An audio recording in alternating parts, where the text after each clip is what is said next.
Exodus chapter 12. The Lord said to Moses and Aaron in Egypt, "This month is to be for you the first month of your year. Tell the whole community of Israel that on the 10th day of this month, each man is to take a lamb for his family, one for each household. If any household is too small for a whole lamb, they must share one with their nearest neighbour, having taken into account the number of people there are. You are to determine the amount of lamb needed in accordance with what each person will eat. The animals you choose must be year-old males without defect, and you may take them from the sheep or the goats.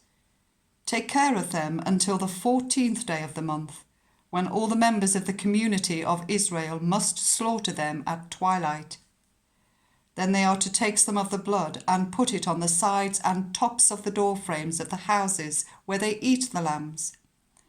That same night they are to eat the meat roasted over the fire, along with bitter herbs and bread made without yeast.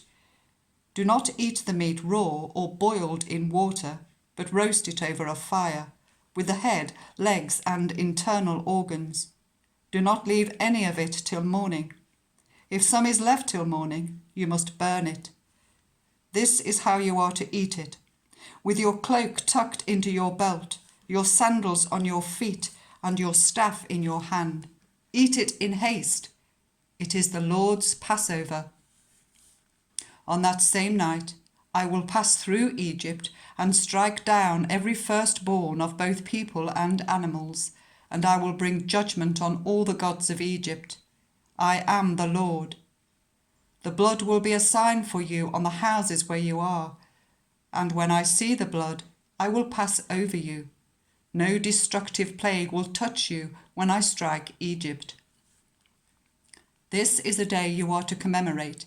For the generations to come you shall celebrate it as a festival to the Lord, a lasting ordinance. For 7 days you are to eat bread made without yeast. On the first day, remove the yeast from your houses, for whoever eats anything with yeast in it from the first day until the 7th must be cut off from Israel. On the first day, hold a sacred assembly, and another one on the 7th day.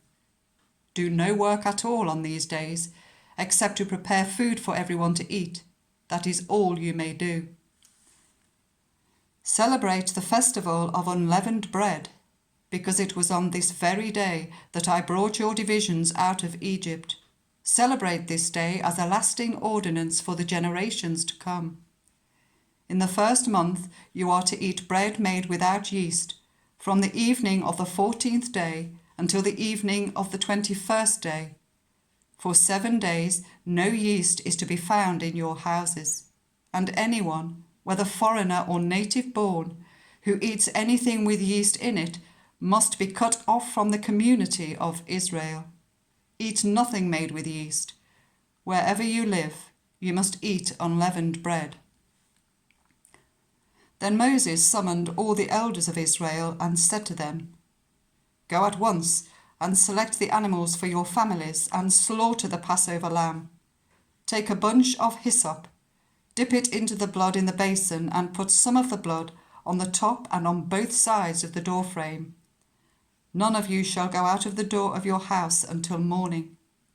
When the Lord goes through the land to strike down the Egyptians, he will see the blood on the top and sides of the doorframe and will pass over that doorway, and he will not permit the destroyer to enter your houses and strike you down.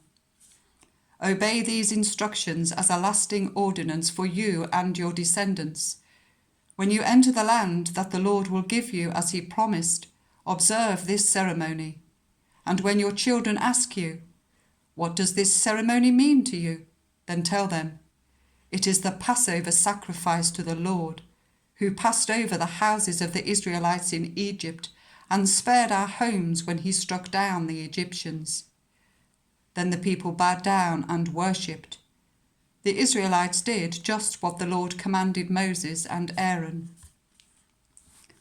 At midnight, the Lord struck down all the firstborn in Egypt, from the firstborn of Pharaoh who sat on the throne, to the firstborn of the prisoner who was in the dungeon, and the firstborn of all the livestock as well.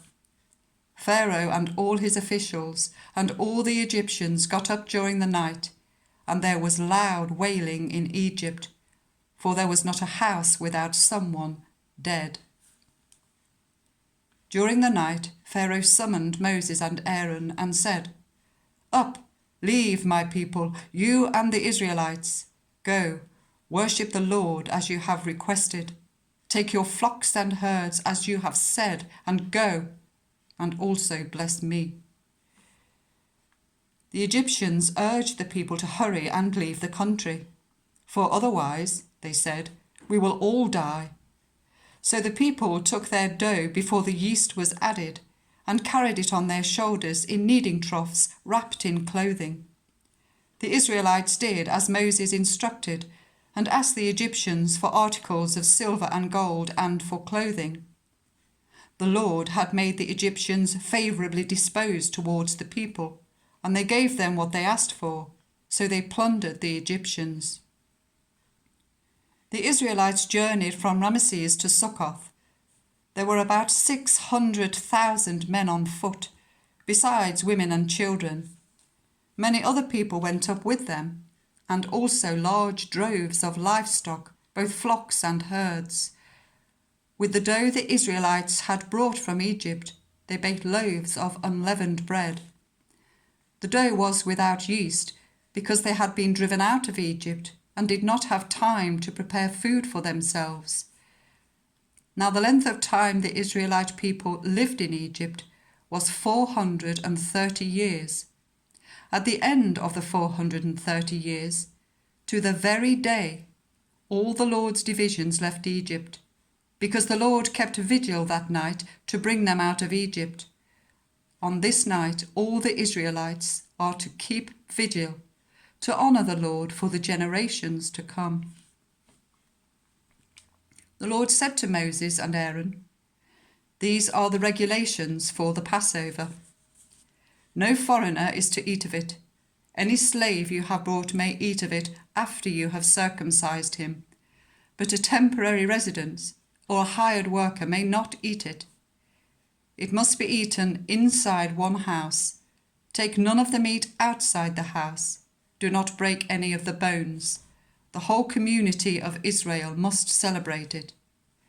A foreigner residing among you who wants to celebrate the Lord's Passover must have all the males in his household circumcised. Then he may take part like one born in the land. No uncircumcised male may eat of it. The same law applies both to the native born and to the foreigner residing among you."